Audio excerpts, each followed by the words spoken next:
Welcome back to the G2G Ultra Podcast. We receive a lot of feedback on our podcast and questions on social media on various topics relating to ultra stage racing. One of the most popular is that from people asking us to compare the G2G Ultra in America with the Marathon des Sables in Morocco. Given that the 38th edition of MDS is currently in progress and will be finished by the time this podcast airs, we therefore felt now would be a good time to come up with answers for you in this latest podcast. G2G Ultra will of course be holding its 11th edition from the 22nd to 28th of September this year. This week we have a special edition for you which includes two guests, both of whom are British. Mary Lou Durham and Andrew Barr-Simm have the unique distinction of having completed both the G2G Ultra and the MDS. Both are experienced ultra stage racers and they each have a unique perspective which should answer any questions you have about the two events. The MDS still brags in its promo material that it is the toughest foot race on earth. Is that really the case? Listen now as we find out from two runners who are well qualified to give their opinion. My name's Andrew Barr-Simm. I live in England, as in Great Britain, and I am far from an experienced multi-stage racer, but I have done 3 Marathon des Sables. My first was in 2008, my second in 2013, and my third was in 2016.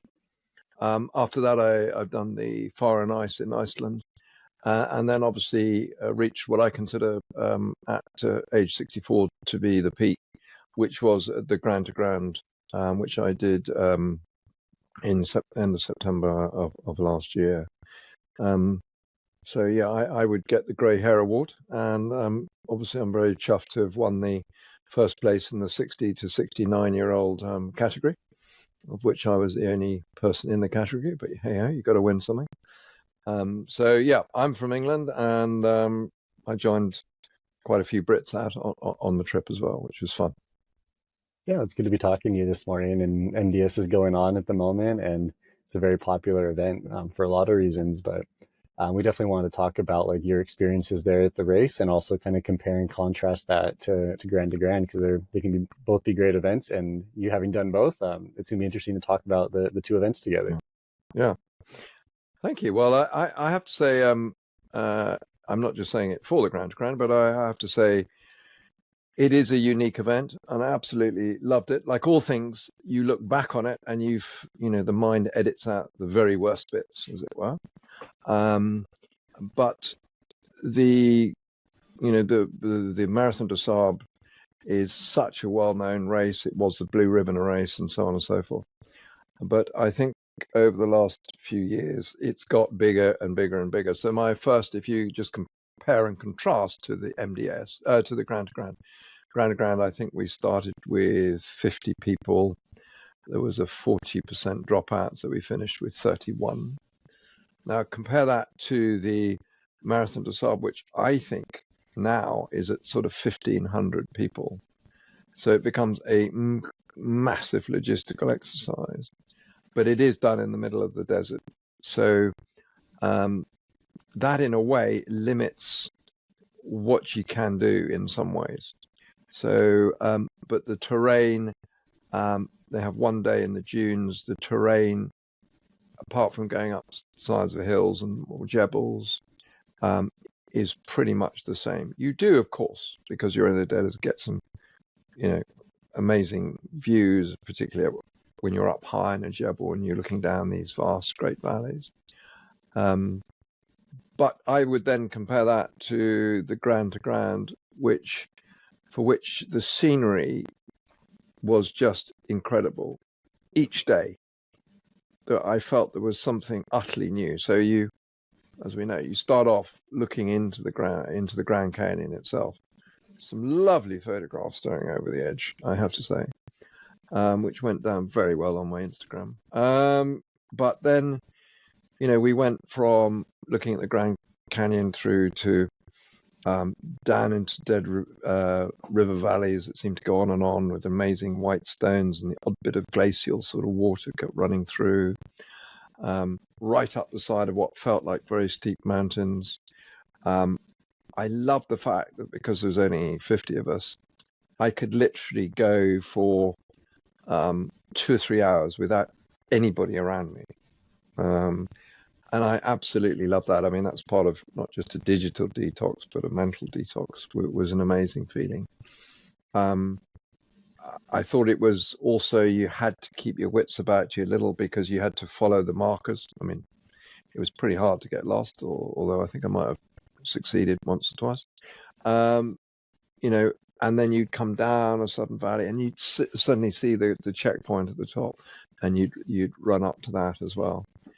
I mean, obviously in the Marathon des Sables with 1,500 people, I think it is, you know, you can see exactly where you're going to be going, although they do mark it.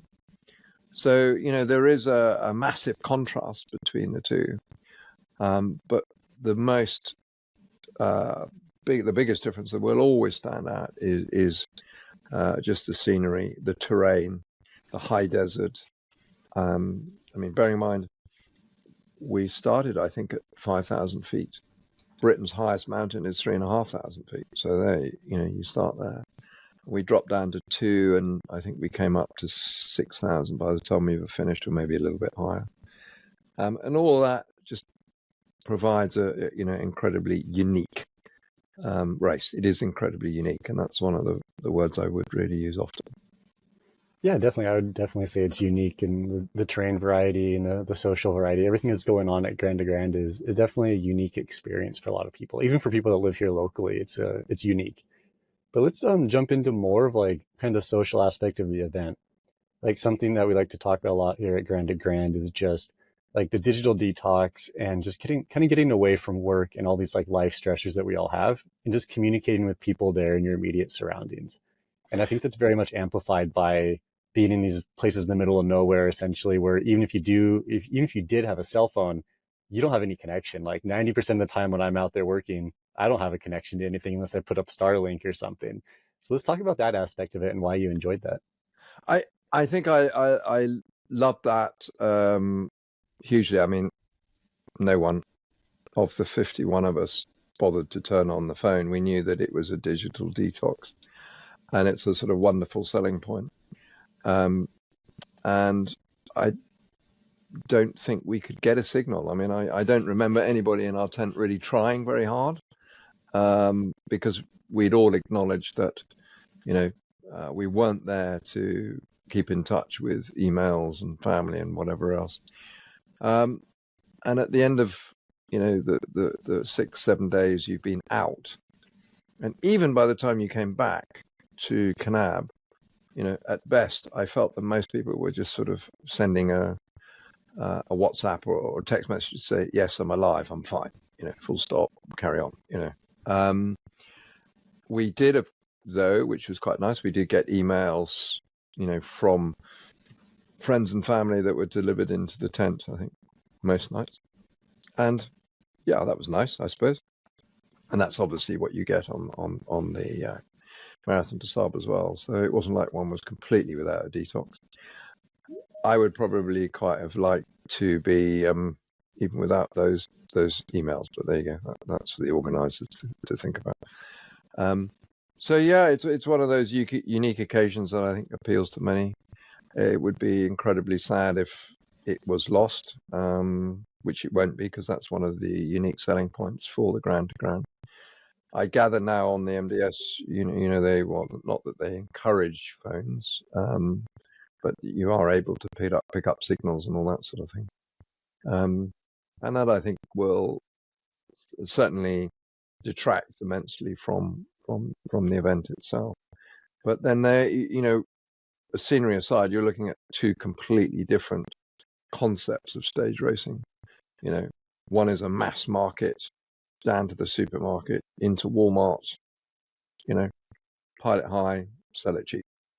Whereas something like the Grand to Grand is very unique, is very unique and special from that point of view, because there are so few people doing it, and that's great.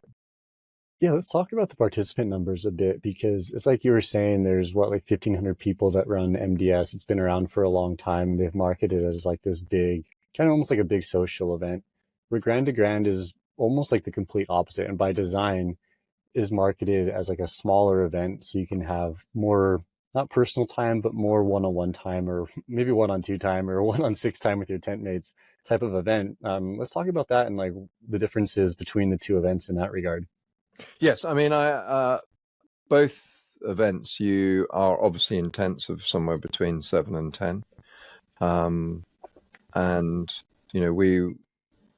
but I would say that you're not obviously with family, you're not obviously with friends. So when you finished your day's racing or your day's running, it's lovely to interact with them all. And I know that, we've got very strong connections, which I'm very confident will remain. And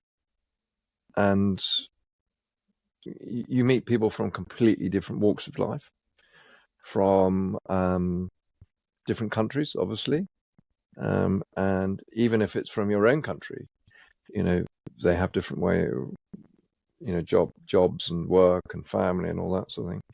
And in that sort of lovely atmosphere where you've got nothing else to do, but so you've done your racing in the tent, you've had your food, and you're just there to purely rest. And so you chat away, and it's just again a unique and lovely experience. On the MDS, sure, you're in your tent of 7 to 10, but then that tent's surrounded by another tent, and it gets bigger and bigger and bigger. So I would say, from a unique point of view, the social aspect of the Grand to Grand is lovely. Yeah, I definitely agree. And like I always enjoy that party. And even though I'm behind a camera most of the time, it's always fun to interact with people. And it's always, and I've mentioned this before on prior episodes of the podcast, but like how many people I see at events or just on runs sometimes, they're just, hey, like I saw you at Grand to Grand like 7 years ago. And Absolutely it's super right. fun to me. Yeah, Like I love yeah, it. It's really fun. yeah. No, Yeah. and that never really leaves. I mean, yeah, it's only 6 months since we did the race, but I would, quite lay a lot of money that even in 5 or 6 years' time, people will still be, following this and following that. So, yeah. Yeah, definitely. So let's move on a little bit and start talking about the route differences between being in Morocco versus being here in southern Utah and northern Arizona, because there are a lot of stark differences. And before we started recording, and even here at the beginning, you mentioned a few of them. So, like, kind of what's like, I don't know, I guess like terrain differences between the two events. Yeah, I think bizarrely terrain differences then lead on very much to what boots or trail shoes or whatever you do, but I know that will have been covered by Lisbeth Barnes. But in Morocco and MDS, you're probably really at two main types of terrain. One is the dunes, and there is a big dunes day, and that speaks for itself. These Maduga dunes are awe-inspiring and very tough going, for sure. And then you've obviously mainly got the flat stones, and 80% of the desert is stone or rock or whatever you want to call it, and there are always routes down through those and everything else. So the variety in the desert is not huge, particularly if you've done 2, 3 of these and others. Compare that though to the Grand to Grand, and I would say that there were probably 5 or 6 very different types of terrain. I mentioned starting at the Grand Canyon, looking down at it. I remember whole areas going through with sort of brushwood, which was particularly tough going, because you had 5 or 6 miles of literally going through what I would call heather brushwood, which was not enjoyable, I can assure you. And then you would descend into these amazing long riverbeds that, and I could be walking on my own for an hour or whatever it might be, and a brilliant white stone and the water, little bits of water coming through it. Going up then the sides of, and they're definitely not hills, that's for sure. They're mountains, and coming out at the very top, and then going through forests. and green vegetation and everything else, which was extraordinary considering 3 days before you'd started off in the Grand Canyon, and now suddenly you're climbing up a mountain and you're in forests and the smell of the pine and everything else, which was extraordinary. And then you would be sure you'd get the sand dunes. That was on the long day. I think it was about 10 miles of sand dunes, which were particularly challenging. Well, for me, it was 3 o'clock in the morning. And then you'd suddenly come out and, wake up and you could see, okay, the next day you're going to be climbing up that mountain to the very top and beyond. So, yeah, the variety of the Grand to Grand is certainly unique, and if there was a point scoring, it would be very different to the MDS, if that, there's no doubt. Yeah, I think that's kind of a common misconception about the desert is like we have these ideas that's like just like a Hollywood movie of just sagebrush and just emptiness and nothing. But the desert, and the desert specifically out here at high altitude, there's so much variety in it, and it's so easy to get up into these like actual mountains really quickly and then descend back into these valleys of kind of, if you want to call it, traditional desert, I guess. And it does make things a lot more difficult planning wise, because it's not like it's just hot the whole time or cold the whole time, but you have to kind of prepare and then adapt for these different situations that could change throughout the course of the day. Yes, I mean, I think that one of the things actually bizarrely, it caught me out quite badly, is that even though I thought I'd had 3 days to acclimatize, you are starting at 4,000 or 5,000 feet. So the desert is pretty much all at sea level. I mean, I know you go up a bit and down a bit, but to be at, the high desert, high altitude, and again, so it might not on the temperature gauge be quite so hot, but because you're at altitude, obviously the sun's rays are that much stronger. And the altitude is something, again, it's a unique factor in the racing, is catching one out. Conversely, I suppose, if you're in the desert, you do get sandstorms, and I remember being a lot more wind on occasions and a sandstorm. But that wasn't exactly an endurance thing. But yeah, no, the altitude, I think, is a very unique aspect, and a great challenge too, which I think people enjoyed. Yeah, so I've never been to MDS before, but is mostly altitude or the elevation there of the race pretty much sea level? Yes. Well, I don't ever remember anybody talking about it being. No, I don't remember altitude being ever mentioned in it. Obviously, because you're at sea level and you are the desert and is the Sahara, the outright heat is a lot hotter. The outright heat. So you could be getting over 45 degrees, 45 to 50 degrees. And, then there was a huge focus on salt tablets and everything else. And again, they were very disciplined as to the water. I'm not sure if they do it anymore, but you'd get 2 liters per, I think it was every 6 miles at a checkpoint. Was it 2 or 3 liters? And they'd write your number on both the cap and on the bottle itself. So if you would get time penalties if they were ever found. So yeah, because you were at sea level, it was outright hotter, and therefore drinking more was immediately understandable. For me, on day one, where we did the 30 miles, which is the longest stage or first stage of any multi-stage race that I know of, to do 30 miles at high altitude, 4,000 or 5,000 feet, I was definitely not drinking enough, and that really caught me out. Again, it's another challenge that you would get faced by being at altitude.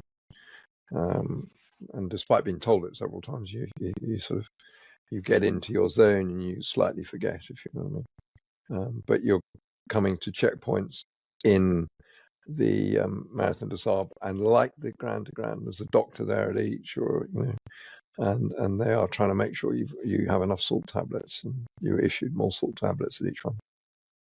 It is really interesting, like not to get too far off topic, but just how when you're like just in straight up heat, like you're saying in Morocco, it's just hot and you do sweat a lot and it's just hot.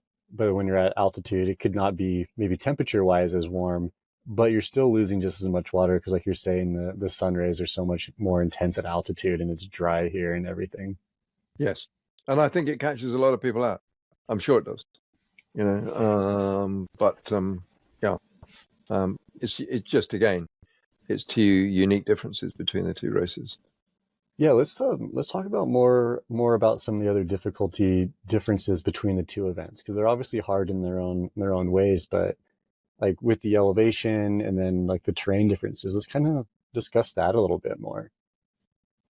Yeah, I think the terrain of the Grand to Grand, as we've mentioned, was very different, and even within one day, it was very different. And that obviously presented, challenges, but equally it was fun. There was something you could look forward to it, and you could see, oh my God, I'm going to go up that, or wow, I'm on my own looking around this huge forest on the top of a mountainside. And then you'd come through and you'd see somebody, you'd have about 3 miles of this brushwood that you'd all have to go through, which was really arduous and slow. And suddenly you thought you were on your own, and then other people would team up.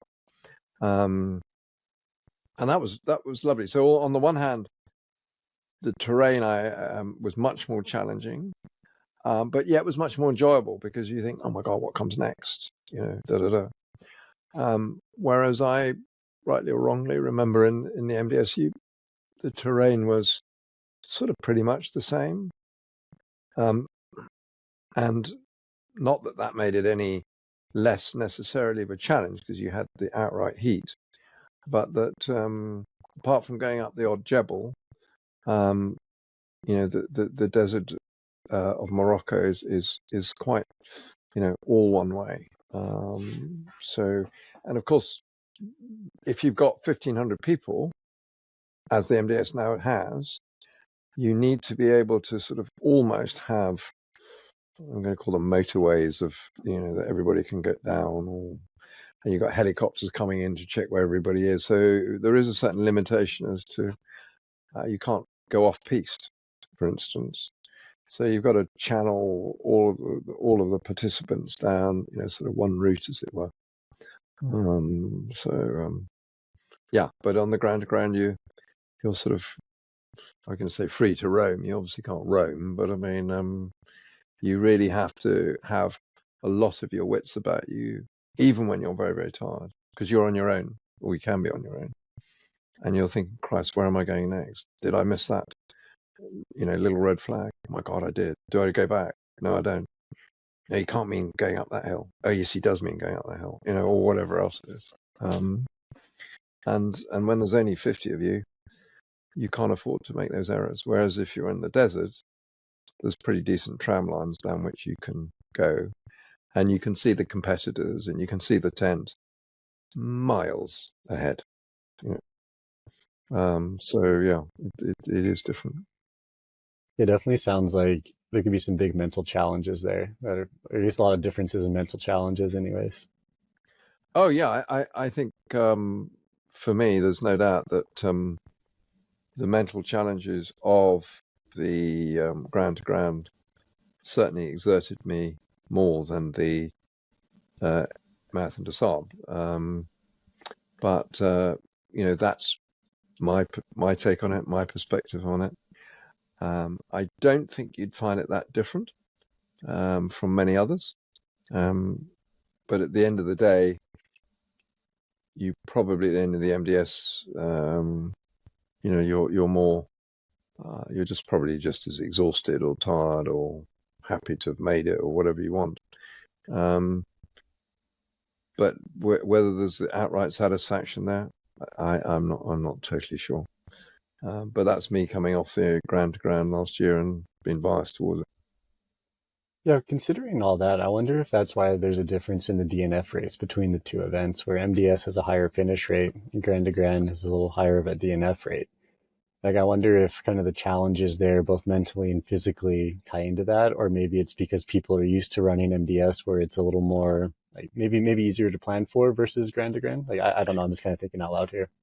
No, I would agree with that. I think that the Marathon des Sables, it was much easier just to straightforward run.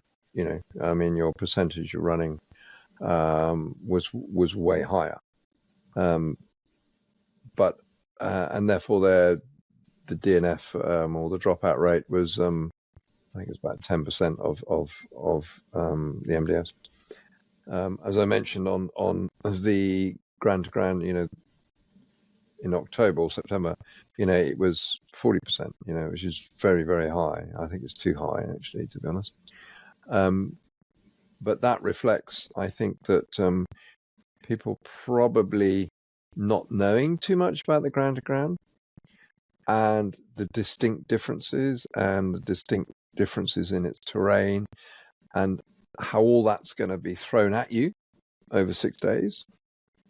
That is, again, it's a unique challenge because you don't quite know. But I'm not sure whether people would do enough training for the Grand to Grand. And there again, because of the different terrains and everything else, I certainly feel, or I felt that, my training for the Grand to Grand, I had done more than the MDS, but I only, I made it through the Grand to Grand. So I think it's trying to educate people in advance as to the challenges on the Grand to Grand routes and everything else. It's very difficult, but if you make it too easy, then no one really wants to do it. But it is that balance. But there's no doubt that I think that physically and training wise, you can put out all the videos in the world and you can talk to people and everything else. But I think people still have the concept of a multi-stage event or race over X days. People go, yeah, it's very tough because day one's 25 or 30 miles or whatever else.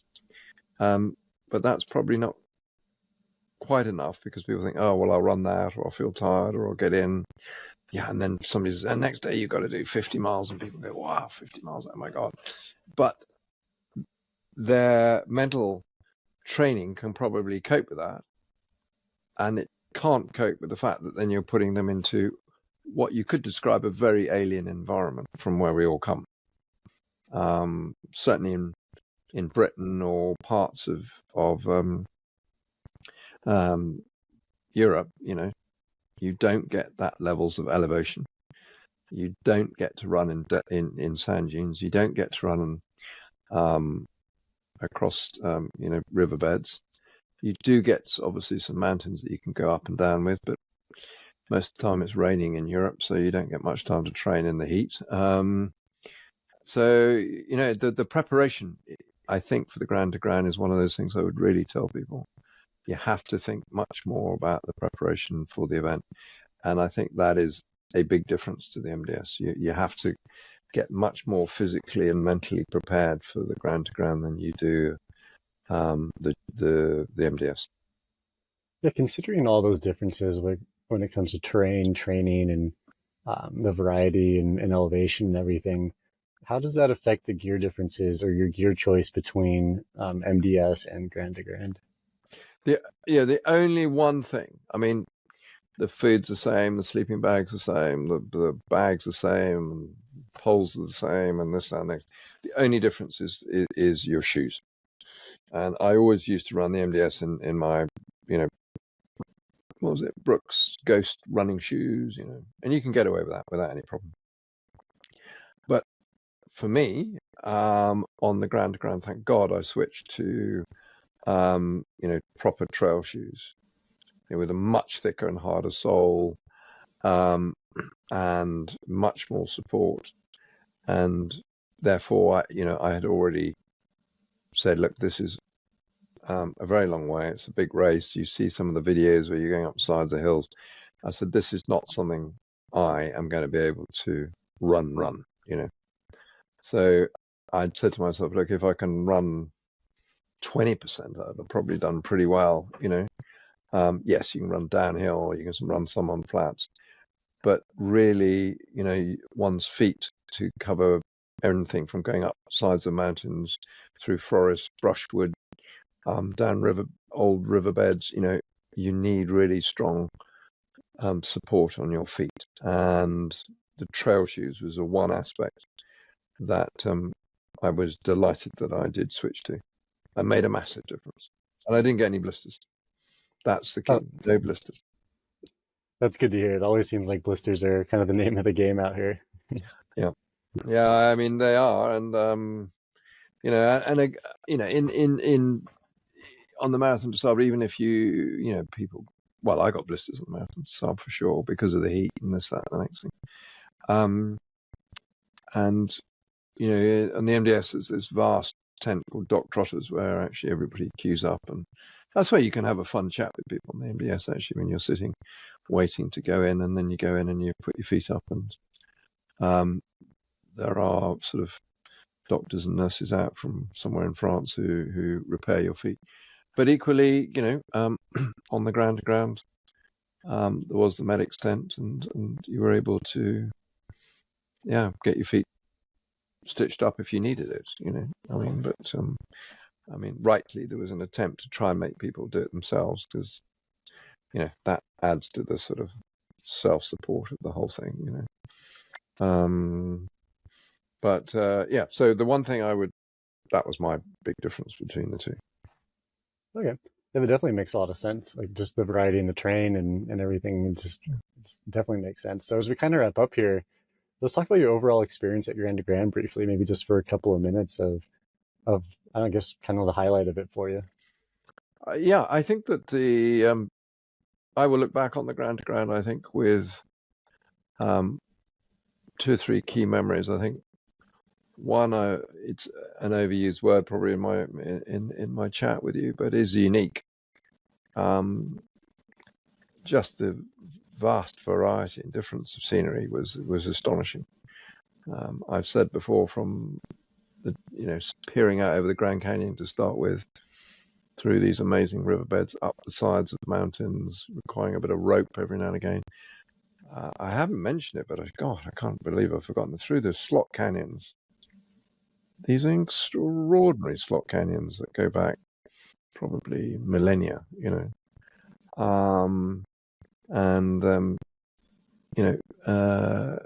across the brushwood and everything else. So for me, it was the uniqueness of the terrain would be absolutely number one. Number two, I think the challenges that come from altitude, and not really understanding the impacts of altitude, because how can I, or how can one, unless one lives in and around there.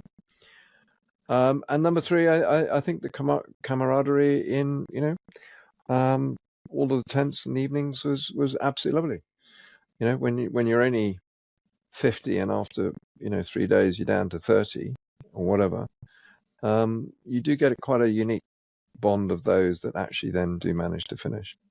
So I would say the uniqueness of the terrain will always live with me, and even now, 6 months on, I'm convinced 16 years on, if I'm hopefully I won't be doing it again, that's for sure, but I will be remembering key parts of it, even at the night stage or the sand dunes or whatever it might be. So the uniqueness was one of that, there's no doubt. The camaraderie was again unique and lovely, and it was just very, very different to the MDS at many, many levels. So I couldn't recommend it enough. Obviously it's an awful long way for us Europeans to go, and therefore that adds significantly to the cost, which is fair dues. But I would describe it as the the MDS has become over many years the sort of supermarket, Walmart of racing, or multi-stage events. And long may the Grand keep that smallness and uniqueness in an amazing part of the world. Awesome. Well, thank you for your time, Andrew. Really appreciate it. It was fun to kind of talk about the differences. I personally have never been out to Morocco or MDS, and it's good to hear your experiences from that side of the world and also from here. So thank you for your time. Pleasure, Derek. Thank you very much to you and everybody. Okay.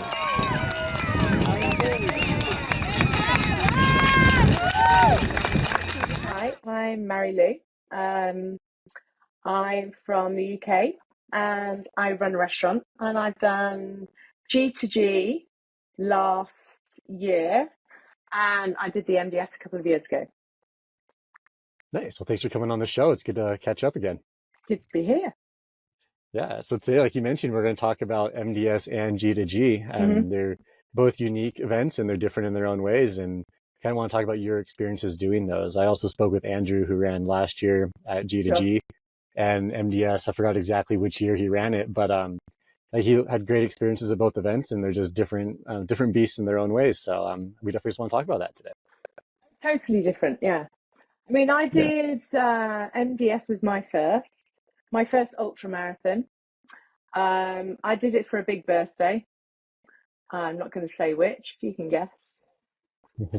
But I didn't train a massive amount for it, but when I was there, I have to say it was a major experience. I mean, helicopters, it was beautiful. Morocco was amazing. There was 1,000 people there. I'd never done anything like that before. Hit check, everything was just. I mean, it was an experience. And in comparison, I suppose, I think after that, I wanted to do something a bit smaller. I wanted to get to know people a little bit more personable. And somebody I'd met had told me about G2G. And when I looked it up, I decided that was the next, definitely the next race for me. I'm so glad I did it. Yeah, what pushed you to sign up for G2G? I had done 2 desert ultras. I was going to a wedding in the States, and I met somebody and they're like, "Oh my God, have you not heard of G2G? You've got to do that one. It's like the best.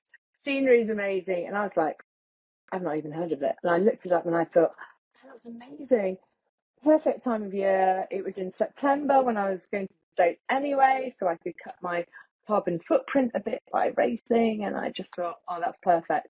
And then the more I looked at it, I thought, oh, actually, it looks a little bit harder than MDS. I did a bit more training for it. There was a lot more kit.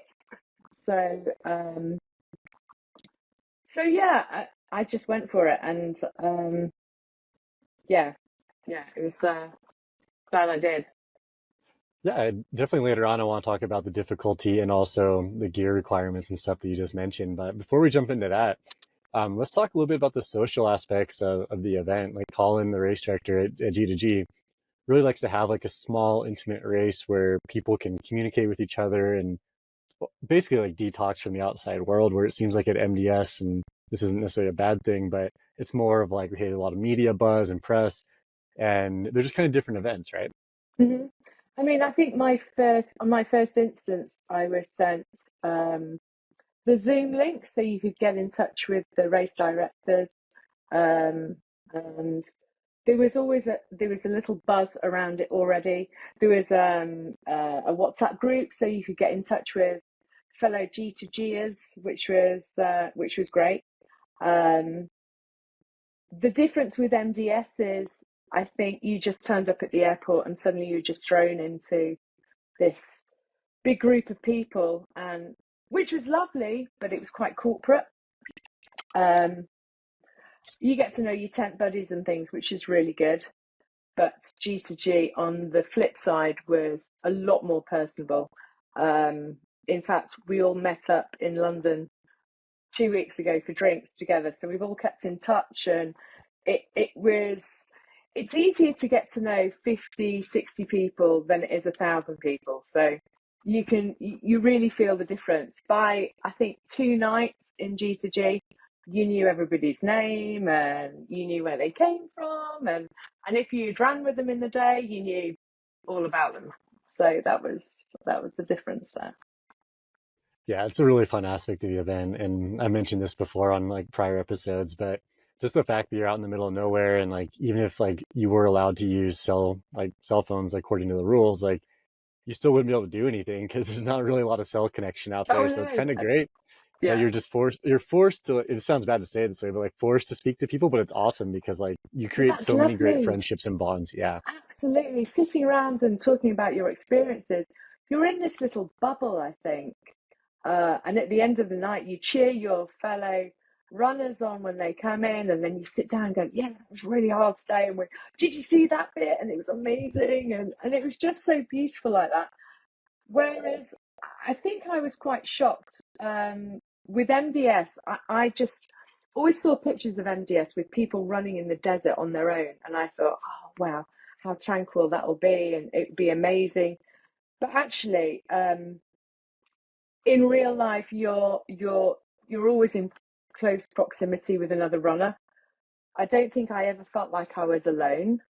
Whereas in G2G, there was times when I would run on my own for a good 40, 50 minutes or an hour, and you just felt you were just so cut off, and you just at home with your thoughts and doing your own admin in your head, and yeah, it's something else. It's quite magical. Yeah, I would agree with that. And it's so cool that you're able to like have that experience out here because the American Totally. West is pretty remote and wild feeling, and it's great that like so easily you can get out of town, and the Grand to Grand pushes you even a little bit further away, and then you're just Hmm. out there. And I think a lot of us in modern society crave that because it's like we're always stuck in cities and working all the time, and it's just nice to be Totally. outside either with yourself or just with a few people and just Yeah. experiencing the world as it is. It's so nice to be on your own sometimes. But like I say, on any of these ultra marathons, there are times when you really need the comfort of other people, and you can either go a bit faster or slow down a bit just to connect with somebody else, and find your way again. But yeah, it's lovely to be on your own and just be on your own with your thoughts in such a magical place.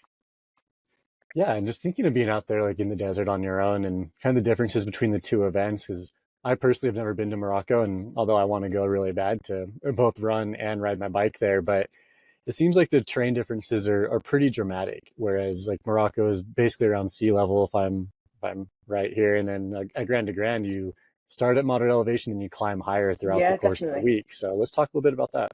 So, MDS, I think, is about 2,000 meters of elevation for the whole 6 days. Um, and you don't really feel it, I don't think.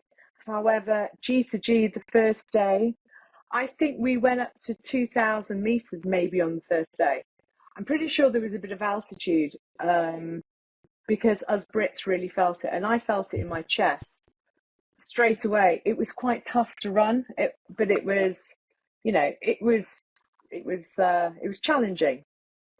Um, and I think along the week it was maybe 5,500 meters of elevation altogether on G2G. So yeah, I mean, both terrains are beautiful. I mean, the Sahara is stunning. And then the Grand Canyon is stunning. They're both amazing places. You couldn't say one is more beautiful than the other, but I would say definitely G2G is a little bit more punchy on the altitude and the ascent. Definitely more challenging. Yeah, and that's a really good point is like they're both beautiful deserts and they're just different. Where like Morocco is more of a lower elevation desert in the Sahara, and like Grand de Grand is just this high elevation desert where Mm-hmm. like, you start at the rim of the Grand Canyon, which is one sort of like kind of brownish desert, and you climb up in these beautiful like red rock formations and stuff and pine Oh, trees, and stunning. they're just both beautiful and distinct in their own ways, huh? Yeah. I mean, I was blown away. I still, I mean, I said I had to pinch myself. You're running through and you've got some music playing, and you just suddenly think, my God, I can't believe how beautiful this place is. I mean, so there were so many highlights, you know, the slot canyons, um, the the sand dunes were beautiful, but and the best friend sanctuary. Oh my God, that place was gorgeous. There's some really beautiful places. I was blown away by it. Totally blown away. Yeah, even as someone who lives in the area, I'm like constantly blown away. Like I drive into places, I'm just like, wow, this is incredible. So like, God, it yeah. doesn't get old. It's beautiful every day. Yeah. Yeah, definitely.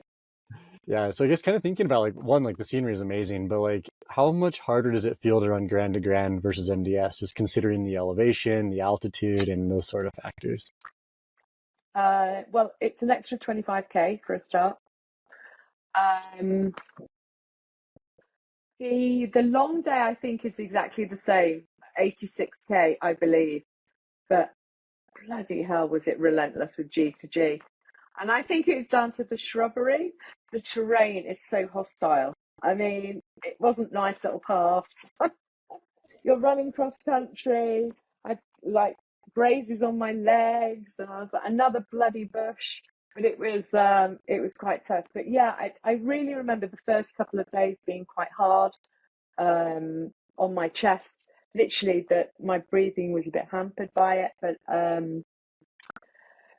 yeah, it was definitely tougher. And I did a lot more training for G2G. I did a lot more hill work for it because there was quite a lot of hills in there. And I think, um, in comparison, I think there's more soft sand in G2G than there was for MDS, which makes it an all-rounder uh, workout on your legs, definitely. I remember my calves being really trashed and my ankles really feeling it at the end of the day, feeling like I've got muscle fatigue in places where I didn't know I had muscles. Yeah, it's kind of crazy how hard it is to run in sand. I kind of Oh feel my like God, it's almost like running impossible. in snow. It's kind of similar. Yes. Well, we have a lot of mud here, so I'm used to that. But Okay. yeah, I put the training down to the mud training in the UK. Really helped out. But yeah, you're never really prepared for it. You can't really prepare for that. The only thing to push you through is just the beautiful views. Yeah, I find that always helps is like when you're kind of in like that misery or the pain cave, it's just look around and be like, okay, this is beautiful and I'm very fortunate to Absolutely, be here. totally. Yeah, and just speaking of that like terrain though, it's like the DNF rate as far as I know is quite a bit higher at Grand to Grand versus Mhm. MDS, and like all these factors I think play into that. Like the altitude we're speaking about, where most people live like around sea level, and then also like being in the desert where you have to logistically plan for like lower elevation desert, and you get Mhm. the high desert where like we mentioned earlier that it becomes freezing at night. So you have these really like dynamic temperature shifts, and I think that can Sure. cause a lot of issues with people. Yeah, I totally. Um, I mean, if I'm honest, I was tempted to DNF on the first night because I realised I hadn't packed the right sleeping bag. I was so cold, and when you have a calorie deficit after a day, and it's, I mean, it's roasting in the day. It's beautiful, but as soon as that sun goes, it really drops down in temperature, which I never saw in the Sahara. Um, and I really started to doubt myself after that. The drop in temperature is quite major. I didn't think Yeah, that was possible, but it was. yeah, it kind of throws a lot of people for a loop when they come out here because they assume Yeah, it's the desert, but so it's everybody just going to said be that. hot. Everybody Yeah. said that. Get the right rating, bring a good sleeping bag. And of course, I looked at the weather report and I thought, oh, you know, 9, 10 degrees, that looks okay. I've camped in the UK with that, but when you get there, when it's high altitude and it's only 5 or 6 degrees and you've got calorie deficit, it's totally new. I mean, it was totally new to me, and I was shocked on how cold I was. And I was trying to sort of buddy up to my roommates, my tent buddies, to get warm because I was so cold. I think I even had my waterproofs on and my foil blanket wrapped around me to get extra heat. But I mean, I managed to get through it, but that's the one thing I'd say. Make sure you bring the right sleeping bag. Yeah, that Definitely. definitely For a makes a few huge difference. grams more, just bring a Arctic sleeping bag. Yeah, as someone who doesn't like the cold, I would agree with that. Oh God, yeah. Yeah. So I was thinking about that though, like when you're doing MDS, like what were the temperature swings like? I know it gets pretty warm during the Temperature. day. I mean, it was hot in the day in the MDS, but I mean, I'm thinking maybe up to 30 degrees, which it's not massive. It was cold at night, but quite windy because they have the sort of bivouac formation, so the wind blows through. Um, we were the year who had the sandstorm, so we didn't have massive extremes in temperature, but we did have a sandstorm, which made, I think, a lot of people DNF'd at. It was quite severe, although I thought, it was brilliant. It was great for my, my Instagram. I wanted to see a sandstorm, but yeah, it didn't have the extreme weather, the extreme temperatures that Grand had. I mean, it I was guess, doable. You were a little bit chilled at night, but not majorly. But G2G felt really frosty, quite nippy. yeah, and those temps definitely get Oh either God, at yeah. freezing or below, and that Mm. can be kind of brutal on you. Like you were saying, when you're in a calorie deficit, those cold temps feel You feel really rough. feel it, yeah. Yeah. Like when you were mentioning the tents at MDS, I was thinking about this the other day when I was watching some of the Instagram posts from them, the live Mhm. stream things at MDS this year. It was so interesting how they don't have a fully enclosed tent system, where at Grand to Grand it's fully enclosed. And like, Yeah. did that cause issues at all? Because as someone who lives out here in the desert, I know all the creepy crawlies that are on the ground and stuff. Like, did you have any issues with Um, bugs and that sort of thing? so I don't think I had any expectations because MDS was my first multi-day event. So now looking back, I mean, the experience was amazing for me, and I really loved it. The bivouac style tent was quite cold at night, so the wind just blew through it. So you'd end up with sand on a lot of your clothes, and you got used to eating grit and sandy food, which was normal. Um, and a big one for, I think, women is they didn't have loos there, which is a big thing for me. You go away for 4 or 5 days and there's nowhere to wash, but there's no running water and there's no loos, which is quite. There's, I think, only 10% women, so I realise why there's only 10% women. However, G2G had proper toilets, not proper, but at least toilets with a flush on, and you could clean your hands afterwards, which was almost like a luxury. Um, so that made a massive difference. Um, but yeah, the tents, you get used to the tents. I can get used to anything else, but it's you have to be very careful with your with cleanliness. It's when you don't have running water, it's quite difficult to last for 6 days. Yeah, it's kind of interesting to see like the kind of like degradation in cleanliness as the week goes on, where everyone starts fresh Yeah, and clean, and then they get progressively smellier and dirtier as the week goes on. I know, definitely. I mean, you have the opportunity when you're in a hot climate. It's you're lucky. I mean, I'd come back from G2G. First thing that I do is try not to chat because I'm always tempted to chat there about the day and how everything went. I'd go straight to the tent, wash all my race gear, put them out to dry before the sun came down, so I'd have fresh clothes for the next day. And I just think that's a massive thing when you're doing multi-day ultras. I mean, I now always look to see if there's a way that I can clean my clothes, or you know to enjoy the experience without feeling rubbish.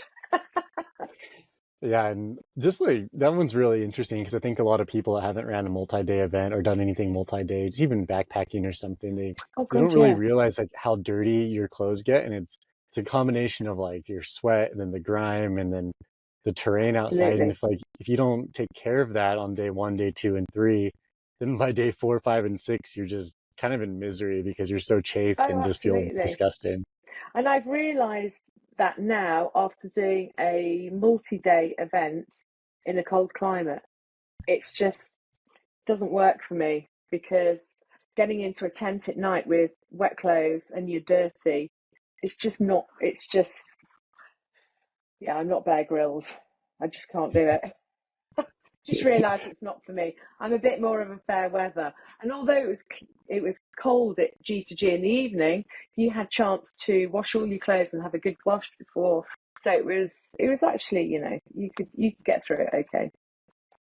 Yeah, and like those little things just kind of add up, and Massively. just I kind of feel like that if you're not like you try to be as comfortable as possible, because if you're Mhm. comfortable, you're able to perform better. It's one less thing to worry about. Sure. And if you're just like kind of feeling gross every day, it's kind of like, okay, gotta do this again. But even little things like brushing your teeth or washing your hands or your face like make a huge difference, right? It's those little luxuries, I think. And I think I remember when I first read the checklist for MDS, and they said, you're allowed to bring a couple of luxuries with you. And I actually love the meticulous packing of the backpack. I love going through checklists of what you need to pack and the food and the calories and all of that. I always bring a Neal's Yard sanitizer with me, hand sanitizer, which smells amazing, but I take it on every one of my multi-stages now. And it's just a little bit of luxury. Smells lovely. And yeah, that's my tip. No, it's a great tip. Like keeps you clean, and if it makes you happy, it's a good little It's thing to lovely. have. And it just Yeah. smells beautiful. When you've been running all day and you just feel a bit rubbish and you smell that and you just think, beautiful. In a spa. Yeah. Yeah. Well, you're out in a spa in the desert, right? Well, he's thinking of that then, and like the gear and like the checklist, like you mentioned. What are the gear requirements, or how do the gear requirements differ between MDS and Grand to Grand, considering they're just different events in general? I mean, there's not a lot between the two of them. I think there was like a venom extractor or something on the kit list when I did MDS. I think that's been omitted now, but they're pretty similar. I mean, I would never skimp on my food because you really need, I think it was minimum 2,000 calories, or 2,500 calories. I think I had minimum of 3,000 because you just need every calorie. I'd rather lose a couple of pounds and bring some extra food with me. It's just, they're both quite weighty backpacks. And I think that was the hardest thing. Doing the MDS and G2G, it's a lot of backpack. I mean, I weigh just over 60 kilos, and taking a 10-kilo backpack on your back for all that time is, it's quite challenging. However, you need it, and I think I brought some extra warm clothes with me for G2G because I knew it'd be cold in the night, and I'm glad I did.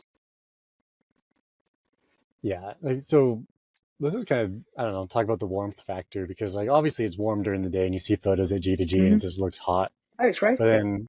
But then like we mentioned earlier too, it's like at night with the sleeping bag, if you don't have a proper sleeping setup, it's pretty chilly really fast, right? Oh God, yeah.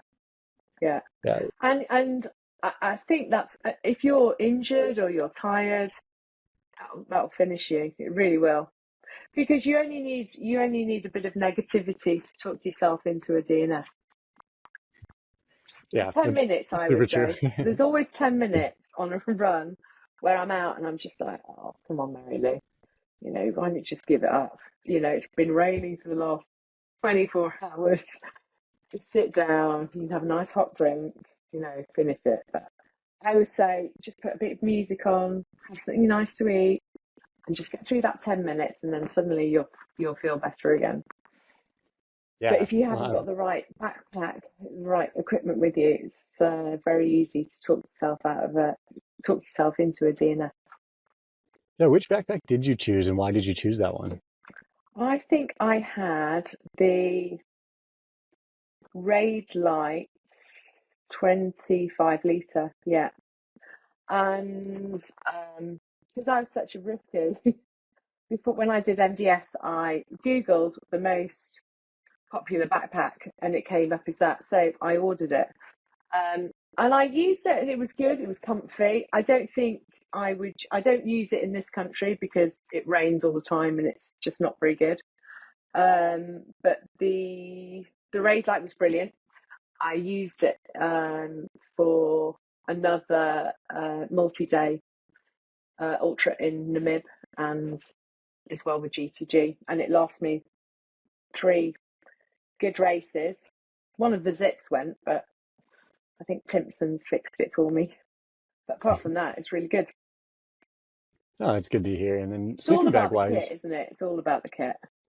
yeah, and that's kind of the fun part I think about stage racing and multi-day things in general is that like yeah, the running is a huge part of it, and it's also kind of fun to geek out on gear and be okay, like what can I do to like increase my warmth here or save grams here or utilize something for like 1, 2, maybe even 3 purposes. Yeah. It's kind of fun. Oh, definitely. I mean, I haven't got down to breaking off half of my toothbrush and things yet. Because I never skimp on equipment, I think now. I think the importance of equipment is huge.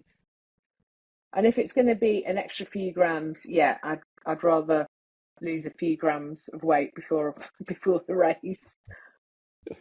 Yeah, no, that's a really good point. And like, it kind of goes back to what you were mentioning earlier about a sleeping bag, where like maybe your sleeping bag is a little bit heavier gram wise, but like that might keep you warmer at night and allow you to have a better race. And if you can cut grams somewhere else, so you just drop a couple pounds before the event, or maybe cut your toothbrush in half or something, maybe that's a better option than being cold at night. Yeah, this is kind of a fun game. I don't know. I think it's interesting and enjoyable to do that because it's like, I don't know. I don't always geek out on gear, but when it comes down to like finishing something, I'm like, okay, I want to make sure I have the best that I can afford and kind of make this happen.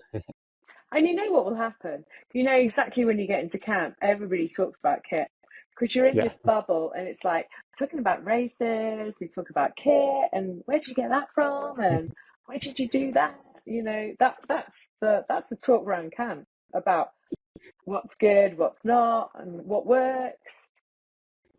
Yeah, I kind of feel like, I don't know, like racing is almost like trial by fire because you can say, like you were mentioning before, the Zoom meetups are a great way to learn. The Facebook group, these podcasts are a great way to learn. But in the end, you kind of have to experiment with things on training runs and then also go out and do a week-long event because that's how you're going to learn and like have these experiences because something may work for a day or 2 days, but maybe by day 5, you're just like, oh, I can never eat this gel again or eat this food again or something like that, right?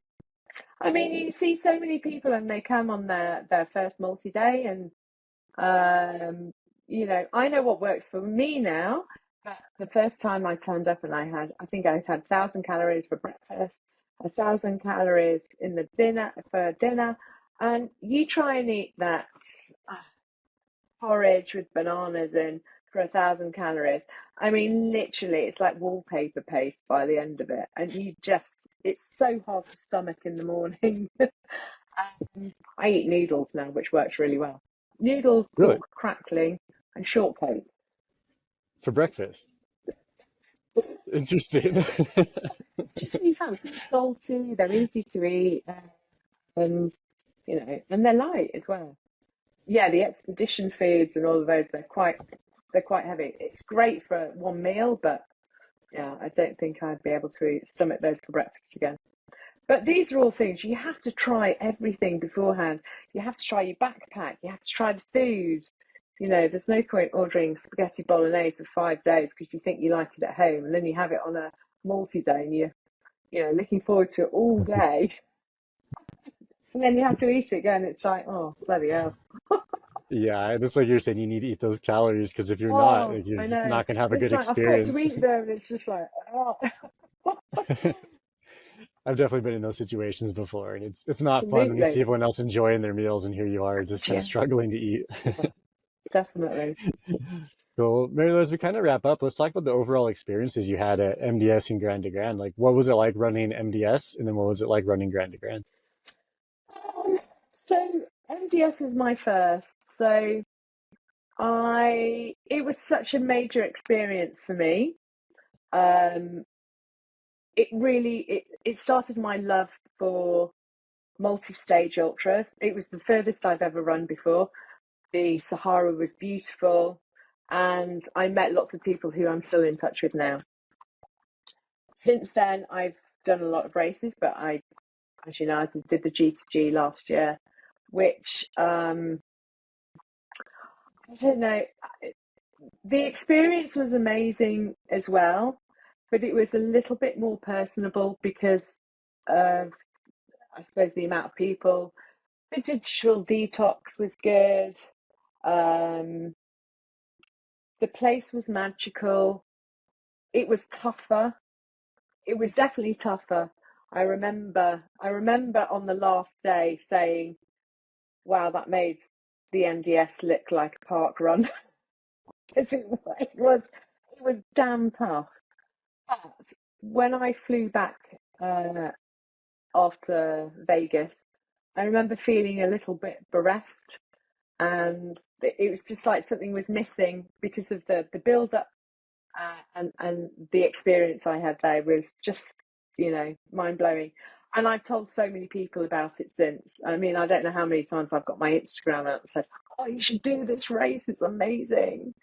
So yeah, I mean, they've both been amazing races for me, and I've really enjoyed them.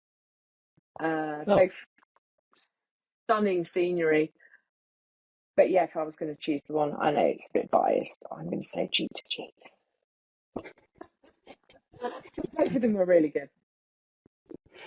Well, that's awesome. I'm glad you had good experiences at both events, because they're both similar as far as being a stage race, but then also drastically different. And running is awesome, and it's cool to have good experiences all around the world. Absolutely. Well, thanks for your time. Really appreciate it. It was fun to chat about the events, and maybe someday when I run MDS or Grand to Grand, I'll pick your brain about both of them. Well, I think you should do one in this country. Do the Spine in January. Oh, I'd rather never run again in my life. I have friends that have ran that with drizzle and wind. No, thank you. It sounds brutal. This is where it's at. You can keep that. You. Yeah, you too, and hopefully we'll see you again here out in Kanab. You know what? I'm very, very tempted. Very tempted. Right, let's make it happen. Absolutely. Lovely to talk to you, Derek. You too. We'll talk soon. See you soon. Bye. Okay, bye. Bye.